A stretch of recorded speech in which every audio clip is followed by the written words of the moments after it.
আল্লাহর বন্ধু না হইলে বিপদ আছে। বন্ধু দুই প্রকারের। বন্ধু কয় প্রকারের? আউলিয়া কয় প্রকারের বলেন? দুই প্রকার। আউলিয়া কয় প্রকার? কোরআন মাজিদে আছে।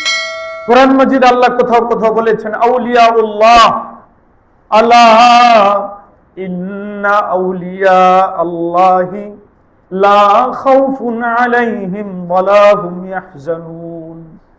আল্লাহ তাআলা বলেন, শুনো, সাবধান আমার ওলিদের ব্যাপারে। আল্লাহর ওলি যারা, এদের কোথাও কোনো দুঃখ কষ্ট নেই, এদের কোনো ব্যথিত হওয়ার কারণ নেই, এদের কোনো চিন্তার কারণ নেই, এদের উপরে কোনো ভয় নাই। সুবহানাল্লাহ।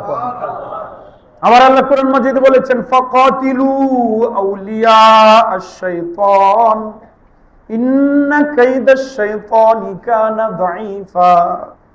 আল্লাহ তাআলা বলেন, তোমরা শয়তানের আউলিয়াদের সাথে, শয়তানের ওলিদের সাথে যুদ্ধ করবা। কি করবা? যুদ্ধ। তাহলে আল্লাহ কোরআন মাজিদে দুই প্রকারের আউলিয়া বলছেন। কয় প্রকারের? একটা হলো আউলিয়াউল্লাহ, আল্লাহর আউলিয়া। তাদের ফজিলত কি? তাদের দুনিয়া আখিরাতে কোথাও কোনো ভয় নাই। আর আরেকটা আল্লাহ বলছেন শয়তানের আউলিয়া।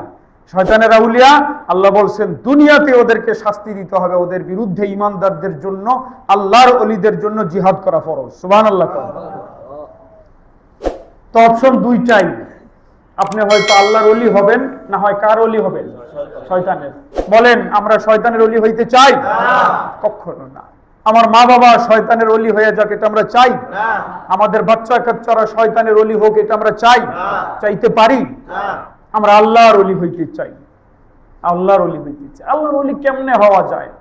মালিক এই আয়াতে বলে দিচ্ছেন। মালিক বলেন, তোমাদের উপরে রোজা ফরজ করা হয়েছে যাতে তোমরা ওলি হইতে পারো, তাকওয়া অর্জন করতে পারো। তাকওয়া অর্জন করলে ওলি হয়ে যায়।